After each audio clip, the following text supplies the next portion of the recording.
Dear students, I welcome you all on AEC Plus digital platform of advance engineering classes.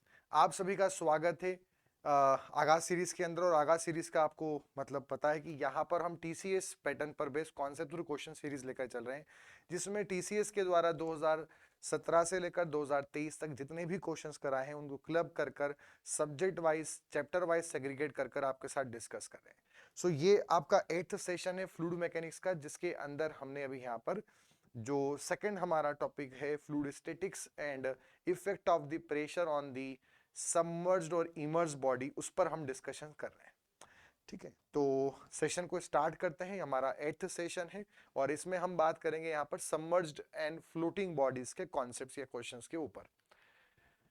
So this is our 8th session, hydrostatic pressure forces on the body, emerged body, submerged body, floating body.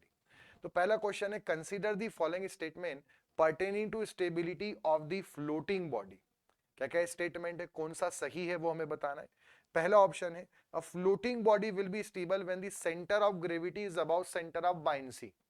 जब जी ऊपर होगा और B नीचे होगा तब आपका floating body stable होती है। दूसरा ऑप्शन क्वेश्चन स्टेटमेंट दे रखा है, the position of metacentre corresponding to different axis of rotation are generally different for the same floating object. मतलब एक ही फ्लोटिंग ऑब्जेक्ट के लिए जो मेटासेंट्रिक हाइट की पोजीशन है वो अलग अलग एक्सिस के लिए अलग अलग रहेगी, अलग अलग एक्सिस के लिए अलग अलग रहेगी एक ही बॉडी के लिए। मतलब एक ही बॉडी है पर एक्सिस ऑफ रोटेशन अगर चेंज होगी, डिस्टरबेंस आएंगे, तो मेटा सेंटर की पोजीशन चेंज हो सकती है।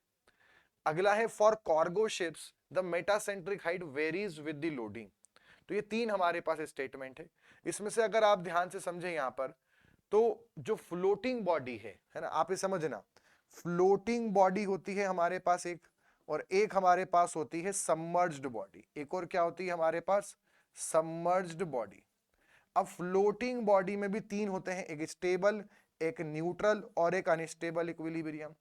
स्टेबल तब होता है फ्लोटिंग में, यहां पर आप ट्रिक याद कर सकते हैं, फ्लोटिंग बॉडी के अंदर महात्मा गांधी, फ्लोटिंग बॉडी के अंदर आप क्या ट्रिक याद कर सकते हैं, महात्मा गांधी जी के नाम से आप याद कर सकते हैं।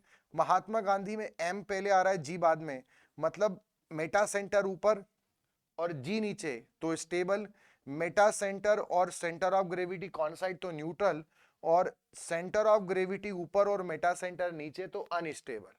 वहीं पे सबमर्ज्ड बॉडी में स्टेबल, न्यूट्रल और अनस्टेबल के लिए तीन कंडीशन क्या है। यहां पर आप ट्रिक याद कर सकते हैं भगत सिंह। भगत सिंह के अंदर बी और जी टर्म आपको ध्यान रखना है। अगर बी ऊपर है और जी नीचे है तो स्टेबल, बी और जी कॉन्साइड कर रहे हैं तो न्यूट्रल, और जी ऊपर है बी नीचे है तो अनस्टेबल। अभी ये किसके लिए बोल रहा है, फ्लोटिंग बॉडी के लिए बोल रहा है और स्टेबल के लिए बोल रहा है। और फ्लोटिंग बॉडी में स्टेबिलिटी कब आती है, वहां पे सेंटर ऑफ ग्रेविटी और सेंटर ऑफ बायंसी से मतलब ही नहीं है। फ्लोटिंग बॉडी के अंदर आपको पता हो तो वहां पर बी ऑलवेज बिलो जी, वहां पे हमेशा ही जो सेंटर ऑफ बायंसी है वो ग्रेविटी से नीचे रहेगी हमेशा, क्योंकि उसमें डूबा हुआ पोर्शन कम होता है, पूरी बॉडी नहीं डूबती है, तो सेंटर ऑफ ग्रेविटी अलग होगा और सेंटर ऑफ बायंसी डूबे हुए पोर्शन का सेंटर होगा जो कि नीचे होगा। परंतु फ्लोटिंग बॉडी तब स्टेबल होती है जब मेटा सेंटर ऊपर हो, सेंटर ऑफ ग्रेविटी नीचे हो, या फिर बोल सकते हैं मेटा सेंट्रिक हाइट पॉजिटिव हो। अगर मेटा सेंट्रिक हाइट जिसको हम mg बोलते हैं वो जीरो है तो न्यूट्रल, और मेटा सेंट्रिक हाइट नेगेटिव हो तो अनस्टेबल। मेटा सेंट्रिक हाइट क्या होती है, सेंटर ऑफ मेटा सेंटर और सेंटर ऑफ ग्रेविटी के बीच की डिस्टेंस, और हमेशा m से g की तरफ नापना, नीचे की तरफ, उसको पॉजिटिव माना जाता है। मतलब अगर m नीचे g ऊपर है m नीचे है तो आप m से g नापोगे तो ऊपर जाओगे, ऊपर जाने को नेगेटिव माना जाता है। तो ये पहला स्टेटमेंट गलत है। दूसरा, the position of metacentre corresponding to different axis are generally different. तो ये बात एकदम सही स्टेटमेंट है, क्योंकि अगर जैसे मान लो आपके पास एक फ्लोटिंग बॉडी है, ये हमारे पास फ्री सरफेस है। अब हमारे पास जो फ्लोटिंग बॉडी है, ठीक है, वो इस प्रकार से उसमें डिस्टरबेंस आए। ठीक है, जब ये डिस्टरबेंस आए, और हो सकता है एक केस ऐसा कुछ हो, एक उसमें ऐसा कुछ डिस्टरबेंस आ रहा है यहां पर। अब इसके अंदर इसमें यहां पर सेंटर ऑफ ग्रेविटी तो यहां पर हो गई बीच में, ठीक है, ये इसकी वर्टिकल एक्सिस हो गई, वर्टिकल एक्सिस हो गई। यहां पर इसका सेंटर ऑफ बाइंसी यहां कहीं नीचे था, तो वो यहां कहीं शिफ्ट हो गया, नया पॉइंट। जब यहां शिफ्ट हुआ तो वो जहां पे इंटरसेक्ट करेगा वो इसका मेटा सेंटर बनेगा। अब सेम बॉडी का अब डिस्टरबेंस ज्यादा हुआ, तो अब आपको दिख रहा है डूबा हुआ पोर्शन ज्यादा है। तो अगर पुराना सेंटर ऑफ बाइंसी यहां था तो नया सेंटर ऑफ बाइंसी यहां आ जाएगा। तो अब जहां इंटरसेक्ट करेगा वो पॉइंट यहां आ रहा है। तो अब मेटासेंट्रिक हाइट अलग है या मेटा सेंटर की पोजीशन अलग है और अभी अलग है। मतलब ये बात सही है कि एक ही बॉडी के लिए अलग अलग एक्सिस पर मेटा सेंटर अपनी पोजीशन चेंज करता रहेगा। दूसरा, for cargo ship the metacentric height varies with the loading. ये बिल्कुल सही स्टेटमेंट है। ये इसलिए सही है, उसको ऐसे समझना कि आपका जो मेटासेंट्रिक हाइट है वो mg है, और मेटासेंट्रिक हाइट जो है वो किसके बीच में डिस्टेंस है? Distance between Meta centre and centre of gravity, Meta centre and centre of gravity. और अगर आपके जो कार्गो शिप है, मतलब ये कोई स्टेटमेंट क्या बोल रहा है, कार्गो शिप में मेटासेंट्रिक हाइट लोडिंग के अकॉर्डिंग वेरी करेगी, तो सही बात है। लोडिंग अगर वेरी करेगा तो लोडिंग के वेरी करने से सेंटर ऑफ ग्रेविटी अपनी पोजीशन चेंज करेगा। और अगर एक पॉइंट भले मेटा सेंटर वहां हो बट सेंटर ऑफ ग्रेविटी कभी यहां हो और कभी सेंटर ऑफ ग्रेविटी यहां हो, तो मेटासेंट्रिक हाइट जो डिस्टेंस इन दो के पॉइंट के बीच में वो तो वेरी करेगी, क्योंकि सेंटर ऑफ ग्रेविटी वजन पे वेरी करेगा, लोडिंग पे डिपेंड करेगा। और अगर लोडिंग चेंज होगी तो सेंटर ऑफ ग्रेविटी चेंज होगा, भले मेटा सेंटर फिक्स्ड पोजीशन पे हो, मेटासेंट्रिक हाइट अलग अलग आएगी। तो ये स्टेटमेंट भी सही है। इसको ऐसे भी कर सकते हो, अगर आपको किसी भी फ्लोटिंग बॉडी का टाइम पीरियड का फॉर्मूला पता हो, जो भी फ्लोटिंग बॉडी होती है वो सिंपल ऑसिलेशन मोशन परफॉर्म करती है और उसका जो पॉइंट ऑफ ऑसिलेशन है वो मेटा सेंटर होता है।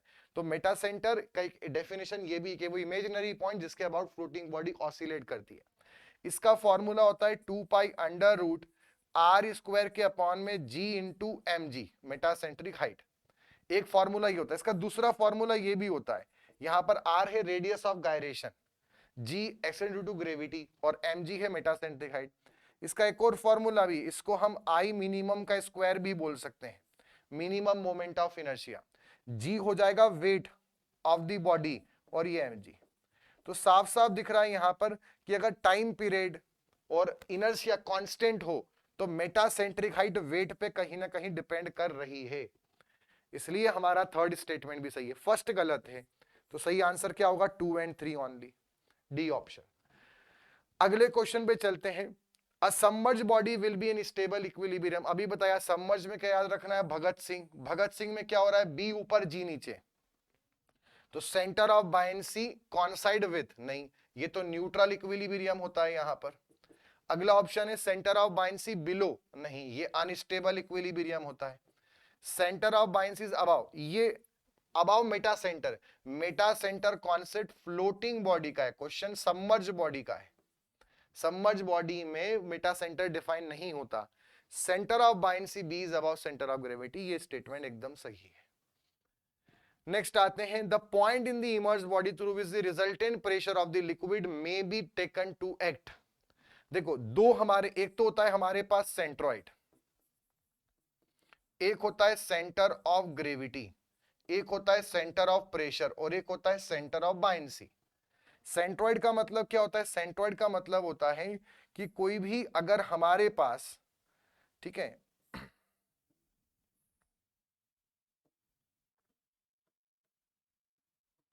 कोई भी अगर हमारे पास एक 2D लेमिना है, 2D लेमिना, 2D बॉडी, तो उसका जहां पर टोटल एरिया कॉन्सेंट्रेट होगा उस इमेजिनरी पॉइंट को सेंट्रॉइड बोलेंगे।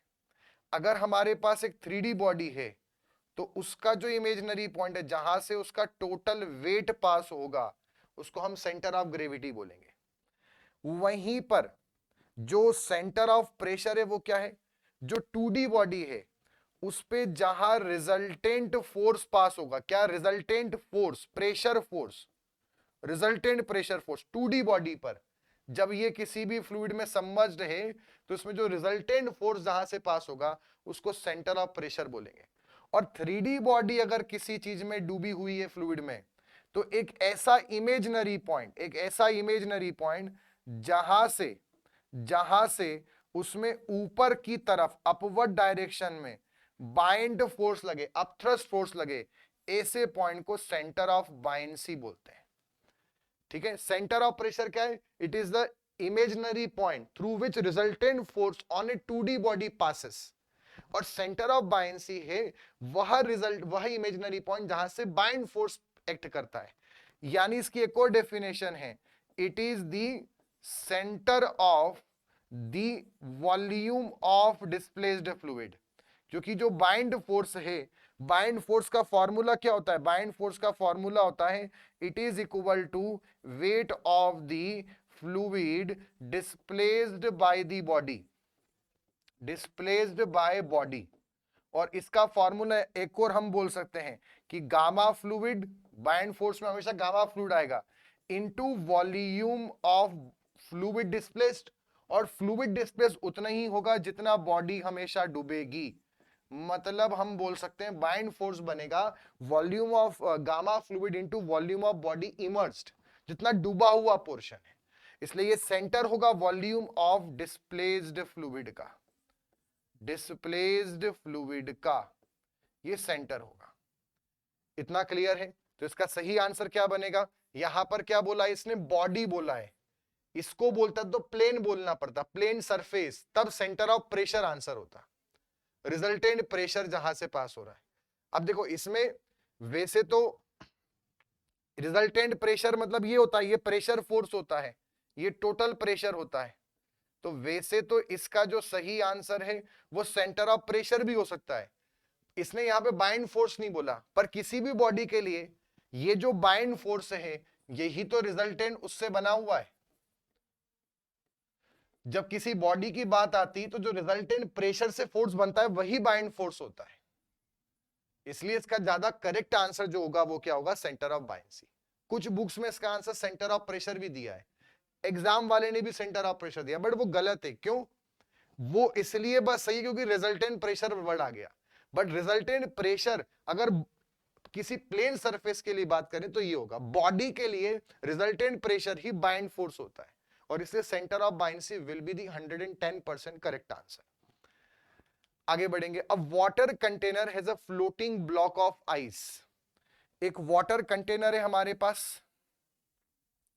और इसमें यहां पे पानी भरा हुआ है। अब इसके अंदर क्या करा हमने? कुछ बर्फ डाल दी, आइस क्यूब्स डाल दिए। अब जैसे ही हमने इसमें आइस क्यूब्स डाले तो थोड़ा सा लेवल बढ़ जाएगा और पानी का लेवल थोड़ा सा बढ़ के यहां पे कहीं पे आ गया।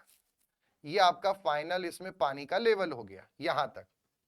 अब क्या होगा? ये जो इतना पोर्शन आपको ऊपर की तरफ दिख रहा है, इसका इतना पोर्शन जो बर्फ का ऊपर की तरफ दिख रहा है, वो जब पिघलेगा तो क्या होगा? ये क्वेश्चन पूछ रहा है। When the ice block continue to melt the water level in the container. अभी जहां लेवल आ गया, अब जो ऊपर जो डूबा नहीं है वो जब पानी में घुलने के बाद सम्मिलित होगा तो लेवल बढ़ेगा या कम होगा, या कम होगा या बढ़ेगा, या पहले कम होगा फिर बढ़ेगा, या सेम रहेगा? तो ये बहुत अच्छा क्वेश्चन है बच्चों, इसका ध्यान रखना। रिमेन्स दी सेम, उसमें कोई चेंज नहीं आएगा। ऐसा क्यों होता है वो मैं आपको बता दूं।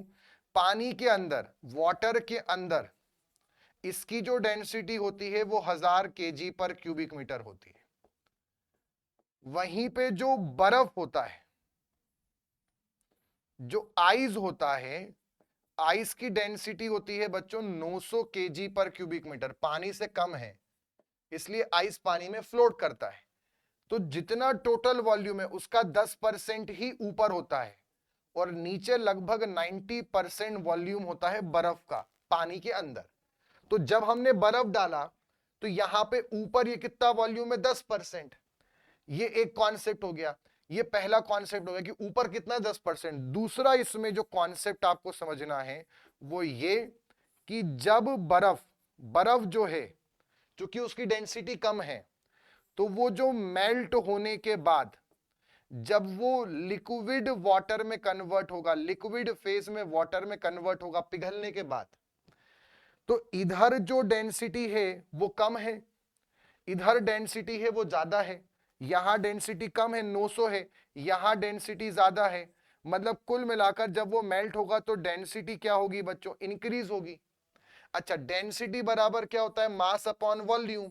अगर डेंसिटी बढ़ रही है मतलब मास तो कांस्टेंट है, पर जो वॉल्यूम है वो क्या हो रहा होगा, कम हो रहा होगा, क्योंकि डेंसिटी बढ़ रही तो वॉल्यूम कम होगा। यानी वॉल्यूम उतने ही मास का जब वो बर्फ थे, उतने ही 10% पार्टिकल जब वो बर्फ में है, ठीक है, तो वो जब पिघलेंगे तो उनका वॉल्यूम डिक्रीज हो जाएगा। जितने आदमी थे ऊपर 10%, उनका वॉल्यूम कम होगा। अच्छा, अकस्मात इसमें होता क्या है ये भी ध्यान रखना, ये डिक्रीज तो होता है बट कम कितना होता है, ये कम भी 10% ही होता है। मतलब जितने आदमी ऊपर बैठे हैं बर्फ के, पिघलने के बाद उतना ही कम होता है। ये फैक्चुअल डेटा है, ये आप समझना ध्यान से, कि जब आइस वाटर बनेगा तो डेंसिटी बढ़ेगी, डेंसिटी बढ़ेगी मतलब वॉल्यूम कम होगा, सेम मास का, उतने ही मास का। अब इसमें कोइंसिडेंटल कॉन्सेप्ट ये है, ये अकस्मात हुआ कि जितना ऊपर बैठे हैं उतना ही कम हो रहा है। अगर मान लो कि ये 10% है, ये जो के त्यों बने रहते, पिघलने के बाद या तो वॉल्यूम बढ़ जाता, 10% का वॉल्यूम जो ऊपर है जिनसे अभी लेवल नहीं बढ़ा, ये जब पिघलेंगे और वॉल्यूम बढ़ता तो भी लेवल बढ़ता। 10% का 10% ही रहता, तब भी पिघलने के बाद वो जाते तो और लेवल बढ़ता। ये 10% कम होने के बाद अगर 4% भी शेष रह जाते तब भी मैं बोलता हूं वॉल्यूम बढ़ता, क्योंकि भले वॉल्यूम कम हुआ, 10% जो पार्टिकल्स हैं वो अब उतने नहीं बचे, वो 4% बचे पिघलने के बाद, पर फिर भी कुछ बचे तो ना। जितना डूबे थे उससे ये लेवल था, जब ये अब जाएंगे तो लेवल तो बढ़ेगा। पर हुआ क्या, जितने ऊपर हैं, जितना वॉल्यूम ऊपर रहता है उतना ही डिडक्शन हो जाता है पिघलने पे। तो 10% जब पिघला तो वो खत्म हो गया, गायब हो गया, फिनिश, खत्म। अब जब वो खत्म हो गया, जो चीज है ही नहीं, उससे लेवल कैसे बढ़ेगा। इसलिए लेवल जो क्या त्यों बना रहेगा। मतलब ऐसा नहीं कि सर अच्छा मतलब हमने ग्लास लिया उसमें पानी था तो जो वो लेवल था उतना ही रहेगा, नहीं नहीं नहीं। ग्लास लिया उसमें पानी डाला जहां लेवल था, फिर अब बर्फ डाला तो बर्फ जितना डूबा, कितना डूबा, 90%, तो उनसे थोड़ा लेवल बढ़ेगा, तो वो उस लेवल से हम कंपेयर कर रहे हैं। अब जहां जितना लेवल फाइनली हो गया बर्फ डालने के बाद, तो ये 90% से जितना बढ़ा वो बढ़ गया, वो तो बढ़ेगा, तो वो यहां आ गए हम। अब उसके बाद जो नहीं डूबे, जो नहीं डूबा पोर्शन, अब वो जब पिघलेगा तब क्या होगा, क्वेश्चन ये है। ऐसा नहीं कि सर ऐसी कौन सी बात है, हमने तो ग्लास में पानी लिया और बर्फ डाला तो लेवल तो बढ़ता है। अरे डाला तब तो बढ़ता है, उसको लॉक कर दो। अब जहां तक बढ़ा ना उसको अब रेफरेंस मान लो। अब जो ऊपर है जो नहीं डूबा, अब जब वो पिघलेगा तब क्या होगा, क्वेश्चन ये। सो आई होप आपको ये समझ में आ गया हो, मैंने हर एक कॉन्सेप्ट समझा दिया। अगला क्वेश्चन है, the point of intersection between bind force and the centre line of body is called. हमारे पास एक बॉडी है और ये बॉडी हम मान लेते हैं दिस इज फ्लोटिंग बॉडी, ठीक है। अब यहां पर ये कॉन्सेप्ट वैसे फ्लोटिंग बॉडी का है, इसमें इसका सेंटर ऑफ ग्रेविटी यहां होगा और ये बॉडी की वर्टिकल एक्सिस है, और इतना जो पोर्शन इसका डूबा है उसका जो सेंटर है वो सेंटर ऑफ बायंसी बनेगा। फ्लोटिंग बॉडी में, फ्लोटिंग बॉडी में सेंटर ऑफ ग्रेविटी हमेशा ऊपर होता है, सेंटर ऑफ बायंसी हमेशा नीचे होता है, ऑलवेज इन फ्लोटिंग बॉडी। अब जब ये बॉडी हमारी यहां पे टिल्ट हुई, ये बॉडी डिस्टरबेंस आया और ये बॉडी टिल्ट हुई, ऐसा कुछ डिस्टरबेंस आया, बॉडी टिल्ट हो गई, तो इसकी जो वर्टिकल एक्सिस है वो तो अभी भी वही रहेगी, वजन तो वही है, तो सेंटर ऑफ ग्रेविटी तो वही है। पर जो सेंटर ऑफ बायंसी है जो पुराना वाला था वो अब यहां नहीं रहेगा, क्योंकि अब बॉडी का जो डूबा हुआ पोर्शन है वो कुछ ज्यादा हो गया। आप देखो पहले इतना डूबा था पर अब कुछ ज्यादा हो गया, इधर पोर्शन ज्यादा है, तो अब सेंटर ऑफ बायंसी यहां आ जाएगी, इसको न्यू सेंटर ऑफ बायंसी बोलेंगे। सबमर्ज में कभी भी बायंसी अपना पोजीशन चेंज नहीं करती, यहां करती है चेंज, और जितना वो खसकी उसको लेटरल शिफ्ट बोलते हैं। और इससे अगर मैं एक वर्टिकल लाइन ड्रॉ करूं नए वाले पॉइंट से, तो वो जहां इंटरसेक्ट करती है उस पॉइंट को मेटा सेंटर बोलते हैं। मतलब जहां से जो बाइंड फोर्स लग रहा है, नए वाले पॉइंट से क्या लगेगा, बाइंड फोर्स। तो क्वेश्चन पढ़ो क्या है, किसी भी बॉडी में बाइंड फोर्स और centre line of body, centre line मतलब ये वर्टिकल एक्सिस, ये सेंटर लाइन, तो बाइंड फोर्स और सेंटर लाइन के बीच का जो पॉइंट ऑफ इंटरसेक्शन है उसे हम क्या बोलते हैं, तो उसका सही आंसर है मेटा सेंटर। और ये कॉन्सेप्ट से फ्लोटिंग बॉडी के लिए एप्लीकेबल, इसमें दिया नहीं है बट ये आपको समझना है। अगला है when a body is wholly और partially immersed in a fluid experiences an upthrust equal to the weight of the fluid display, this is known as, इससे क्या बोलते हैं, आर्किमिडीज प्रिंसिपल। और आर्किमिडीज प्रिंसिपल क्या बोलता है, बाइंड फोर्स, इस कॉन्सेप्ट को, इस पूरी प्रिंसिपल को बायनेंसी कहा जाता है। हिंदी में इसे बोलते हैं प्लवन का नियम। ठीक है, आर्किमिडीज का सिद्धांत, प्लवन बल, बाइंड फोर्स को प्लवन बल भी बोलते हैं। अब बाइंड फोर्स का फॉर्मूला क्या होता है, gamma fluid into volume of fluid displaced by the body, displaced by the body. और ये ध्यान रखना कि जो हमारे पास volume of fluid displaced by the body है उसको हम volume of body immersed portion भी बोलते हैं। जितना बॉडी का वॉल्यूम डूबा है उतना ही हमारे पास यहां पर क्या होगा, बाइंड फोर्स होगा। बाइंड फोर्स कभी भी वेट ऑफ बॉडी के बराबर नहीं होगा, never equal to weight of the body. हाँ ये कंफर्म है, कभी भी वॉल्यूम ऑफ बॉडी और वॉल्यूम ऑफ फ्लूइड डिस्प्लेस्ड और वॉल्यूम ऑफ बॉडी इमर्ज्ड, ये कभी भी इन दोनों के बराबर नहीं होगा, पर ये दोनों हमेशा बराबर होंगे। जितना बॉडी डूबी है उतना ही फ्लूइड डिस्प्लेस्ड होगा, ये दोनों बराबर होंगे। पर कभी भी ये नहीं बोल सकते कि जितना बॉडी का टोटल वॉल्यूम है उतना ही डूबा है। हाँ सबमर्ज में बोल सकते हैं, सबमर्ज में तीनों सेम हो जाएंगे, पर किसी फ्लोटिंग बॉडी के अंदर बॉडी का वॉल्यूम ज्यादा होगा और डूबा हुआ कम, और जितना डूबेगा उतना ही फ्लूइड डिस्प्लेस्ड होगा। और बाइंड फोर्स किसके बराबर होता है, वेट ऑफ द बॉडी के बराबर नहीं है। बाइंड फोर्स एक्चुअल में बराबर है wait of the body immerse के बराबर भी नहीं, wait of the fluid displace के बराबर है, फ्लूइड डिस्प्लेस के बराबर। कभी भी ध्यान रखना ये बाइंड फोर्स कभी भी weight of the body immerse के बराबर नहीं है। हाँ पर जितना फ्लूइड डिस्प्लेस होगा और बॉडी इमर्स का वॉल्यूम ये हमेशा सेम होगा, चाहे फ्लोटिंग हो चाहे submerged. Next, a metal body floats at the interface of water and oil such that 35% of its volume is submerged in water and 65% in oil. The density of metal would be. Question क्या है वो समझेंगे। हमारे पास एक metal body है जो water और oil के इंटरफेस पे, अब ऑब्वियस सी बात है वाटर भारी है तो इतने जगह पे वाटर होगा, और यहां पर हमने मान लिया तेल है। ठीक है, अब ये क्या हो गया, इन दोनों का इंटरफेस, इंटरफेस का मतलब होता है जंक्शन, दोनों का जंक्शन जहां है। अब इसमें क्या हुआ, यहां पर एक बॉडी है और उसमें क्या बोला है 35% इज सबमर्ज्ड इन वाटर। एक बॉडी है, उसका वॉल्यूम हमें नहीं पता क्या है, उस बॉडी का वॉल्यूम हम मान लेते हैं let volume of body be V cubic metre. Question में ये बोला है कि ऑयल जो है उसका स्पेसिफिक ग्रेविटी जो है वो है 0.85 और वाटर की स्पेसिफिक ग्रेविटी है 1। यहां पे जो इतना जो पोर्शन है जो ऊपर की तरफ है ये कितना पानी, इसमें कितना है 65% वॉल्यूम और पानी में कितना है 35% वॉल्यूम।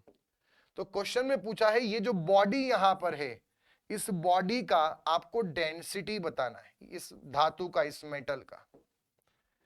कैसे करेंगे इसको, देखो जो भी फ्लोटिंग बॉडी है, क्वेश्चन में क्या बोला है बॉडी फ्लोट, फ्लोटिंग बॉडी में ध्यान रखना बाइंड फोर्स हमेशा वेट ऑफ द बॉडी के बराबर होता है, बनी बात।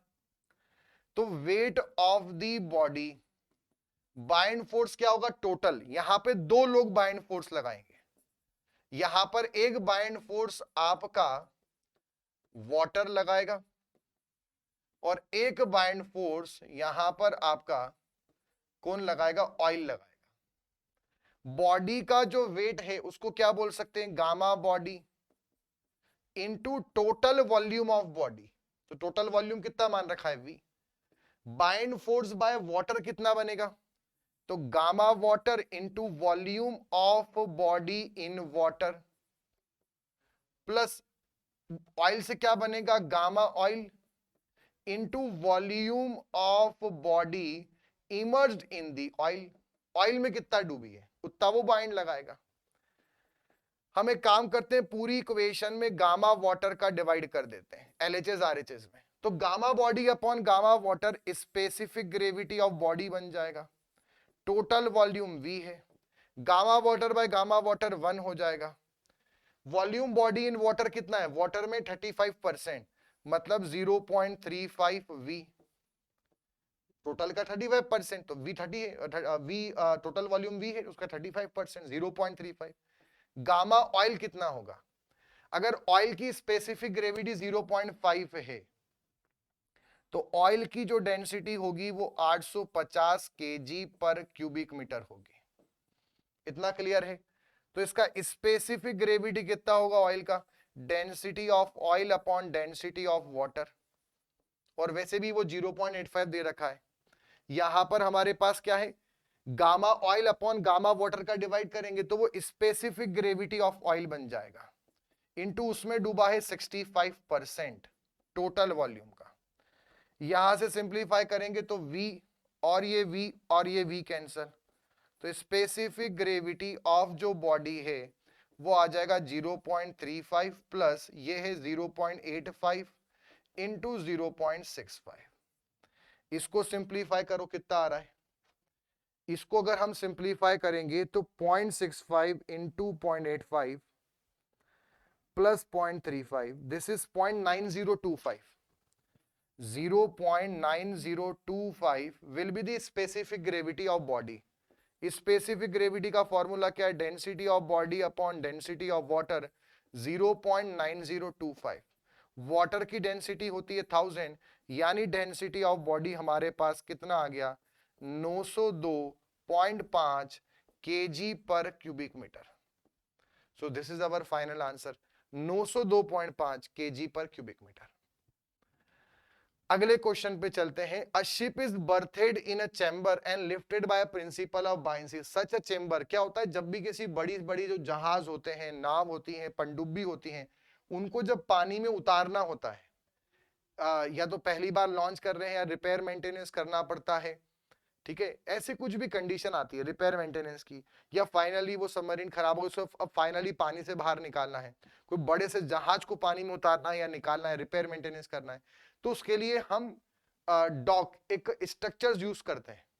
स्ट्रक्चर्स वो कितने प्रकार के होते हैं, ड्राई डॉक होता है, एक होता है फ्लोटिंग डॉक होता है, और एक रिफ्यूज डॉक होता है। रिफ्यूज तीनों क्या होते हैं वो आपको समझाता हूं, बट ऐसा जिसके अंदर बायंसी का प्रिंसिपल काम करता है, जिस डॉक में जो किसी भी बड़े बड़े जहाज या नाव को उठाने के लिए या रखने के लिए बायंसी का काम करता है, बायंसी प्रिंसिपल पर काम करता है, उसको फ्लोटिंग डॉक बोलते हैं।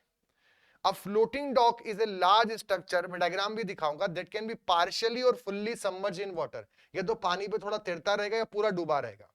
And to allow ships to be lifted, ships को बाहर निकालने या नीचे वापस पानी में ले जाने के लिए काम आता है, फॉर रिपेयर मेंटेनेंस और storage. When a ship is positioned over the floating dock, जब शिप उसके ऊपर चढ़ाई जाती है तो डॉक पूरा पानी के अंदर डूब जाता है, कॉजिंग इट टू सिंक, वो डूब जाएगा और शिप ऊपर आ जाती है, ऐसा वो काम करता है। Lifted out of water by the principle of buoyancy. Once the necessary work has been completed, the dock can be pumped out and the ship lowered back into the water, और dock में को फिर वापस से हम बाहर निकाल लेंगे तो फिर वापस शिप पानी में चली जाएगी। ड्राई डॉक क्या होता है, a dry dock is a large enclose basin or structure that is used to hold ships or other vessel out of the water for repair maintenance construction. ये भी वैसे ही काम करता है, तरीका अलग है। The dock is typically drained of water to allow the vessel to rest on a platform, मतलब इस डॉक के अंदर पानी नहीं होता, इसमें पानी का यूज करते हैं। जो फ्लोटिंग डॉक है उसमें पानी भरा हुआ होता है। The dock is typically drained of water to allow the vessel to rest on a platform so that work can be done on the hull, propellers or other parts of the ship that would normally be under water. Dry docks are typically use for larger vessel that can not be lifted, मतलब ऐसे जिनको बाहर नहीं निकाल सकते, पानी से बाहर जिनको नहीं निकाल सकते, उनके लिए ड्राई डॉक यूज करते हैं। और उससे क्या होता है, पूरी जहाज पूरा पानी से बाहर ऊपर की तरफ आ जाएगा और उस पर वो होल्ड करके रखेगा उसको, तो वो ड्राई डॉक हो जाते हैं। जैसे ये आपको दिख रहा है, ये फ्लोटिंग डॉक का एग्जाम्पल है। जैसे इसमें क्या है, ये जहाज है, ठीक है, ये 1-1 कंडीशन है, तो यहां पे क्या है, पानी भरा हुआ है इसके अंदर, ये जो पूरा ब्लॉक है इसके अंदर पानी भरा हुआ है अंदर। ये पूरा हमारा यहां से यहां तक जो मैं शेड कर रहा हूं, ये पूरा हमारा फ्लोटिंग डॉक है। इसमें नीचे जहां शेड करा वो पानी भरा हुआ है। अब पहले नाव उसके ऊपर रखी, अब जैसे नाव उसके ऊपर रखी तो आपको देखने को मिल रहा है, यहां से जब नाव उस पे ऐसे बैलेंस हुआ तो यहां से ऊपर की तरफ मूवमेंट और यहां से नीचे की तरफ मूवमेंट लग रहा है, और ये जो जहाज है ये थोड़ा उधर जमीन तरफ जहां लेके जाना है उधर चला जाएगा, और फिर जब वापस रखना है तो फिर वापस जहाज काम हो गया, फिर इसमें रख दिया, फिर इधर पानी कम यहां पानी ज्यादा, तो वो वापस से आपका टिल्ट होके पानी में उतर जाएगा। इस तरह से काम करता है वो, वाटर बैलेंसिंग के उस पे काम करता है। वेट डॉग क्या होता है, wet dock is a basin or harbour that is designed to allow ships to remain in the water while at rest or being loaded or unloaded.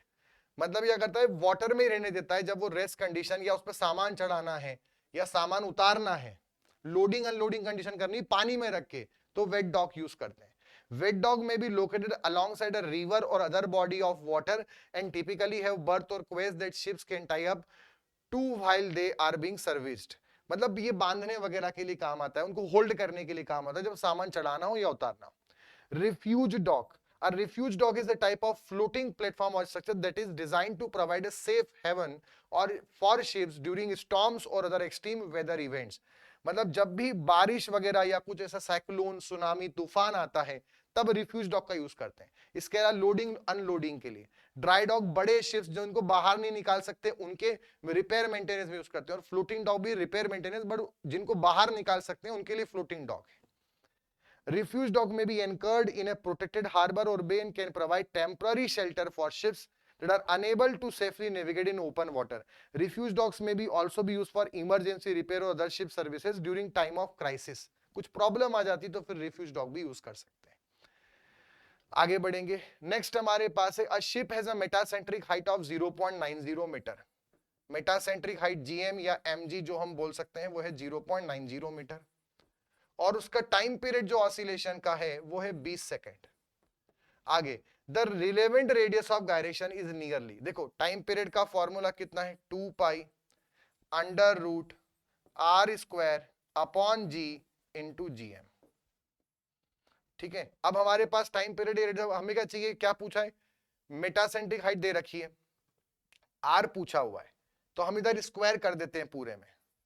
अगर हम स्क्वायरिंग कर देंगे तो ये फॉर्मूला बन जाएगा टी स्क्वायर इंटू जी into G M upon 2 का square 4 पाई का स्क्वायर और बराबर ये आर स्क्वायर हो जाएगा।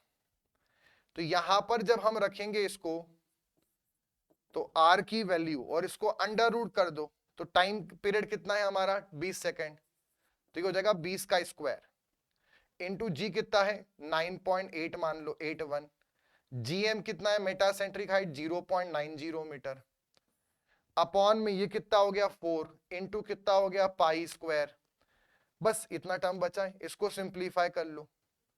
जब इसको हम सिंप्लीफाई करेंगे 89 पॉइंट समथिंग आएगा, 20 square into 9.81 into 0.90 divided by 4 into pi square 89.456 और उसका अंडर रूट कर दिया तो ये आ रहा है 9.458 और मीटर में आएगा क्योंकि रेडियस ऑफ गायरेशन डिस्टेंस से है, तो 9.458 मतलब 9.5 मीटर, ये आंसर हो गया। अगला, a spherical object of 2 metre, ये बहुत प्यारा क्वेश्चन है। रियल वेट और अपारेंट वेट कॉन्सेप्ट है। देखो रियल वेट क्या होते हैं, रियल वेट किसी भी बॉडी का वो वेट होता है जो एयर में मेजर किया जाए, और अपारेंट वेट वह होता है जो स्प्रिंग बैलेंस, कोई भी रस्सी हम बांधे तो उसकी टेंशन जो आता है उसके बराबर होता है, और अपारेंट वेट जो होता है जब उसे किसी दूसरे फ्लूइड में नापा जाए तब के लिए होता है, अदर फ्लूइड्स के लिए होता है apparent weight. If the chain has a tension of 6 kilonewton, then the weight of the object when taken out of the reservoir. अब ये क्वेश्चन थोड़ा सा अलग है, बहुत प्यारा क्वेश्चन है. क्वेश्चन क्या है वो समझना. क्वेश्चन ये है कि हमारे पास यहां पर एक ऐसा ये ऑब्जेक्ट है, a spherical object of 2 metre diameter. Diameter कितना है इसका? 2 मीटर. तो रेडियस कितनी होगी? 1 metre. Radius 1 metre, diameter 2 metre है. कंप्लीटली इमर्ज्ड इन वाटर, मतलब पानी में डूबा हुआ है. And chained to the bottom, यहां पर जो इसका बॉटम है इस नदी का या इस स्विमिंग पूल का, इस पूल का, यहां से उसको हमने एक रस्सी से बांध के रखा है. अब अगर मान लो बांध के रखा है, इसका मतलब ये कंफर्म्ड है कि ये तैरने वाली वस्तु होगी. मतलब ये जो ऑब्जेक्ट होगा इसकी रिलेटिव डेंसिटी 1 से कम या बराबर होगी. अगर ये खुद ही डूब जाती तो फिर इसको बांधना नहीं पड़ता, बांध रखा है. मतलब ये उसको खींच के रख रही है, ये तैरने वाले वस्तु है, उसको जबरदस्ती नीचे खींच के रखा हुआ है. तो खुद आप दिमाग लगाओ, टेंशन कहां आएगा? नीचे की तरफ आएगा. आएगा ना? टेंशन नीचे लगेगा. अगला, if the chain has a tension of 6 kilonewton, then the weight of the object क्या होगा? weight of the object taken out into the air. Air में नापा जाए, एयर में नापा जाने वाला वजन रियल वेट होता है. तो मान लो ये इसकी सेंटर ऑफ ग्रेविटी है, तो इसमें जो वेट है, वेट हमेशा कहां लगता है? नीचे की तरफ. और बाइंड फोर्स कहां लगेगा? मान लो यही सेंटर ऑफ बाइंड भी है, तो बाइंड फोर्स ऊपर लगेगा. तो जनरली जो हमारे पास बॉडी होती है उसके अंदर फॉर्मूला क्या होता है? रियल वेट बराबर apparent weight plus bind force. ये मेन इक्वेशन होती है नॉर्मल केस में, बॉडीज में, जो बॉडी डूब रही होती है, जो बॉडी सिंक करती है. ठीक है, जो हमारे पास फ्लोटिंग बॉडी होती हैं, फ्लोटिंग बॉडी जो तैरती हैं, उनका तो अपारेंट वेट जो होता है वो 0 होता है. इसलिए क्योंकि उनका फ्लोटिंग बॉडी में आप जानते हैं वेट और बाइंड फोर्स बैलेंस हो जाते हैं. जब बॉडी तैरती है तो उसका अपारेंट वेट 0 हो जाता है, रियल वेट बाइंड के बराबर होता है. उनमें कंडीशन ऑफ वेटलेसनेस होती है, वेटलेसनेस, कंडीशन ऑफ वेटलेसनेस होती है.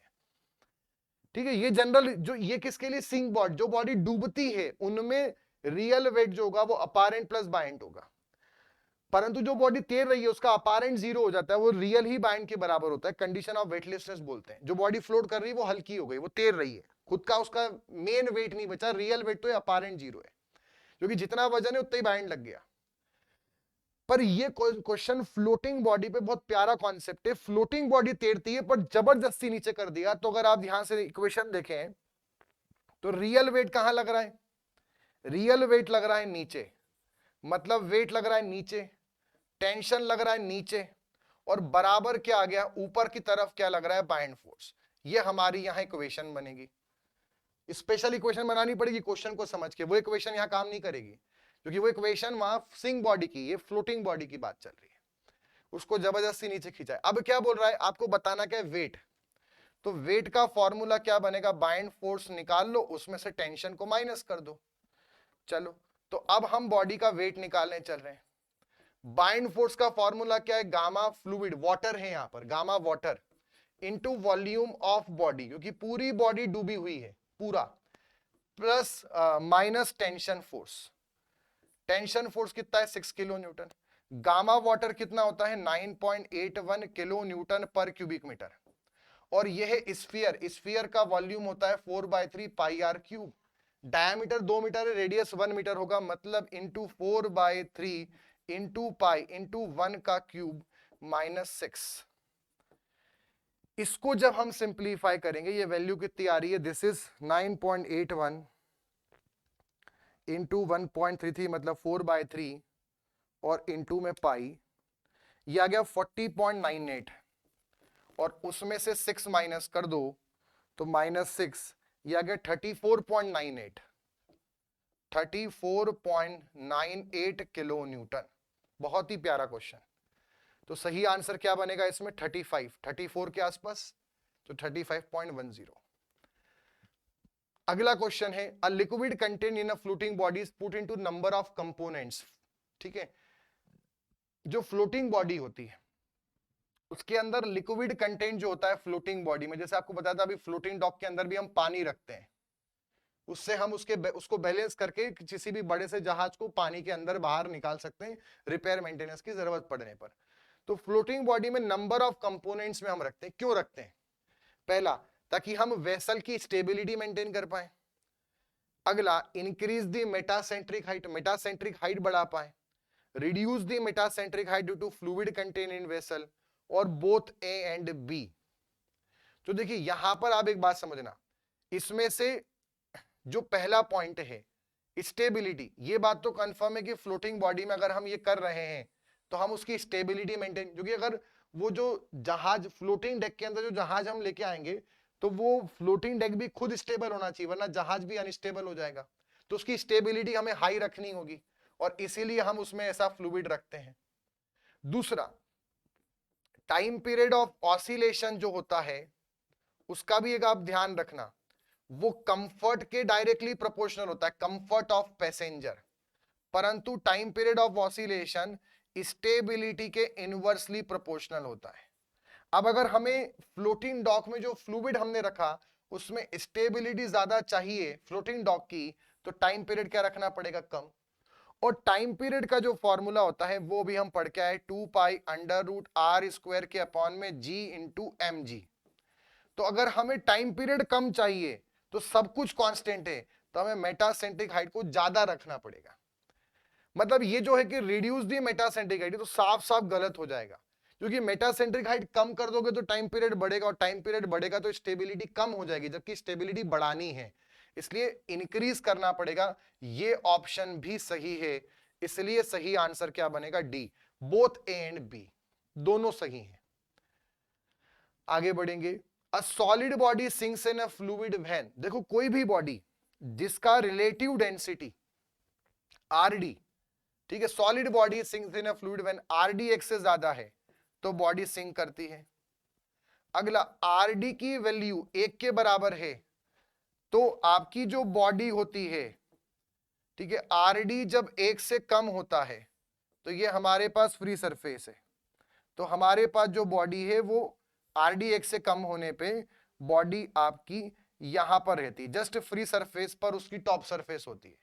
आरडी एक से कम है तो बॉडी ऊपर रहेगी, एक के बराबर है तो फ्लोट करेगी। ये दोनों फ्लोटिंग, ये दोनों आपकी फ्लोटिंग कंडीशन है, दोनों की दोनों, परंतु सिंक तभी करेगा जब आरडी एक से ज्यादा। पहला ऑप्शन क्या बोल रहा है? Specific gravity.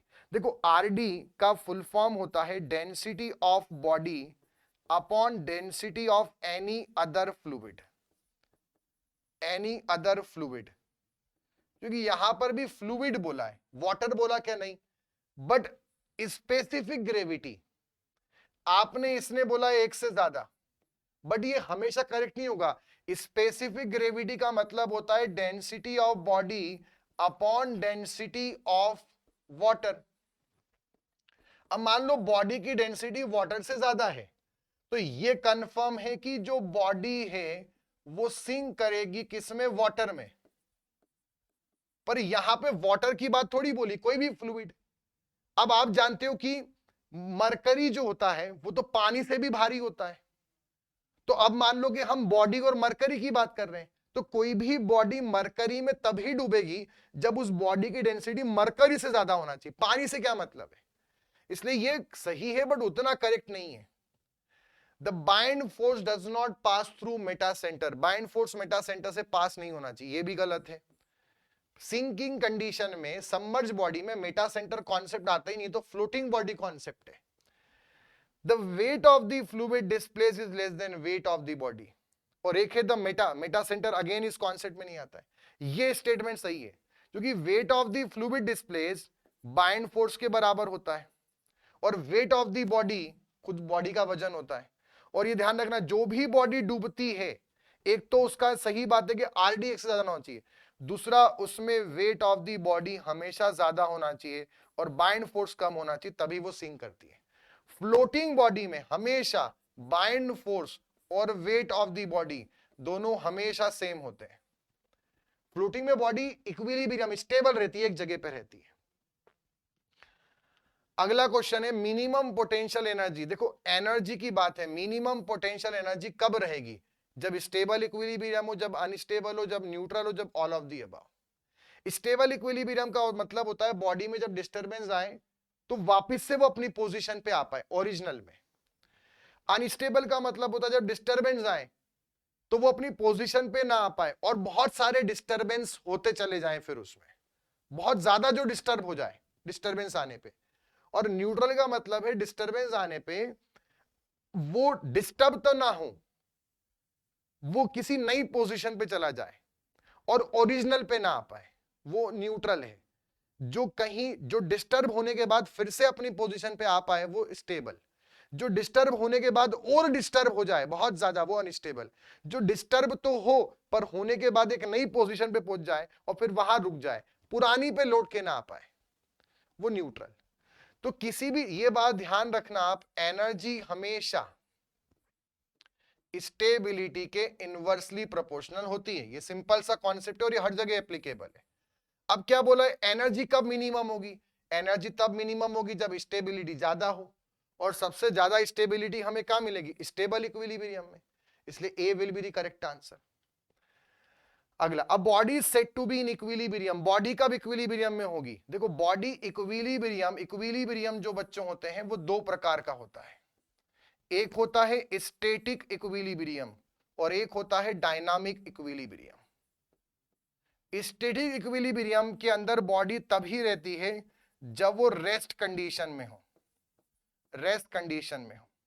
और डायनामिक इक्विलिब्रियम किसी बॉडी का तब होता है जब वो मोशन कर रही है, उसकी वेलोसिटी नॉन जीरो हो, बट जो वेलोसिटी हो वो यूनिफॉर्म वेलोसिटी हो, वेलोसिटी चेंज ना हो।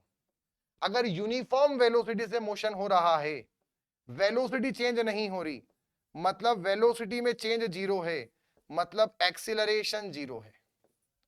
एक्सीलरेशन जीरो है तो ओवरऑल इनर्शिया फोर्स जीरो होगा। इनर्शिया फोर्स होता है मास इनटू एक्सीलरेशन, तो एक्सीलरेशन जीरो है तो ये इनर्शिया फोर्स जीरो आएगा, और इनर्शिया फोर्स ही नेट अनबैलेंस्ड फोर्स होता है तो वो भी जीरो रहेगा। और बॉडी पे जब फोर्सेस बैलेंस हो, रेस्ट कंडीशन कब होगी? फोर्स कंडीशन, रेस्ट कंडीशन कब होगी? जब फोर्सेस आपके बैलेंस्ड हों। यहां पे फोर्सेस बैलेंस्ड नहीं है, यहां फोर्सेस आपके अनबैलेंस्ड है। फोर्सेस तो लग रहे हैं, मोशन हो तो रहा है, बट साथ में क्या है कि वो जो मोशन है वो टाइम के साथ एक जैसा बना हुआ है, मतलब यूनिफॉर्म वेलोसिटी मोशन, तब भी इनर्शिया फोर्स जीरो आ रहा है। जब फोर्सेस बैलेंस होते हैं तब भी इनर्शिया फोर्स जीरो होता है, और जब मोशन टाइम के साथ चेंज ना हो तब भी इनर्शिया जीरो होता है। जब जब इनर्शिया जीरो हो तब तब बॉडी इक्विलिब्रियम में रहती है, चाहे वो मोशन करे या ना करे। और जो इक्विलिब्रियम है, स्टैटिक इक्विलिब्रियम, ये भी तीन प्रकार का होता है, स्टेबल, न्यूट्रल, अनस्टेबल। और ये भी तीन प्रकार का होता है, स्टेबल, न्यूट्रल, अनस्टेबल। तो आई होप आपको ये समझ में आ गया। अब कब, जब बॉडी हॉरिजॉन्टली मूव करे तब इक्विलिब्रियम में होगी क्या? हो भी सकती है, बट इसमें कहां क्लियरली बोला कि यूनिफॉर्म मोशन हो रहा है, तो हम इसको आंसर नहीं बोल सकते। जब वो वर्टिकली मूव करे बट इक्विलिब्रियम में तब होगी जब यूनिफॉर्म वेलोसिटी, इसमें भी क्लियर नहीं है। एक बोला जब वो सीजी के अबाउट घूमे, नहीं घूम रही है मान लो, तब नन ऑफ दिस। उसका सही आंसर होगा none of this, D option. Clearly इन्होंने कुछ नहीं बोला, या तो वो रेस्ट कंडीशन में हो या फिर मोशन कर रही हो तो यूनिफॉर्म वेलोसिटी का मोशन हो। कुल मिलाकर जब इनर्शिया जीरो हो तब बॉडी इक्विलिब्रियम में होगी। बच्चों ये था हमारा सेशन जिसके अंदर काफी सारे अच्छे अच्छे कॉन्सेप्ट्स, क्वेश्चंस मैं आपके लिए लेकर आया। आई होप आपके कॉन्सेप्ट्स जो धीरे धीरे ओपन हो रहे होंगे फ्लूइड मैकेनिक्स में। अब हमारा जो ये चैप्टर है, टॉपिक है, यहीं पे फिनिश होता है, और अब हम हमारा थर्ड यूनिट नेक्स्ट सेशन से स्टार्ट करेंगे जिसका नाम है फ्लूइड काइनेमेटिक्स। तो मिलते हैं अगले सेशन के अंदर। अगर आप लोग डिटेल में पढ़ना चाहते हैं एईसी टीम के साथ, पहले कभी आपने अच्छे से नहीं पढ़ा है, तो सारी स्टेट एजी एग्जाम्स के लिए विजय बैच, एसएससी जेई के लिए बैच 1, एमबीपीएस के लिए आपका प्रहार बैच, और आरआरबी जेई सीबीटी 1 के लिए Tejas batch, and non technical subjects के लिए नॉन टेक महापैक। अगर आप एसएससी जेई के लिए डिटेल एकदम बेसिक से पढ़ना चाहते हैं बट रिकॉर्डेड चाहते हैं, आइदर आप एग्जाम की प्रिपरेशन कर रहे हैं, आपके पास टाइम कम है, या फिर आप जॉब करते हैं और आप लाइव नहीं देख सकते, तो आप रिकॉर्डेड डिटेल्ड लेक्चर्स को ज्वाइन कर सकते हैं। बैच का नाम है टारगेटेड बैच। प्राइसिंग वैलिडिटी यहाँ पर आपको मेंशन्ड है। अगर आपको रिवाइज करना है, क्रैश कोर्स चाहिए, तो एसएससी के लिए फास्ट ट्रैक बैच अवेलेबल है। और अगर आपको क्वेश्चन प्रैक्टिस बैच चाहिए, तो सारे जे एग्जाम्स के लिए अभ्यास बैच और सारे एजे एग्जाम्स के लिए अभ्यास प्लस बैच। इसमें टोटल 5000 प्लस क्वेश्चंस हैं और इसमें टोटल 8000 प्लस क्वेश्चंस यहां पर अवेलेबल है।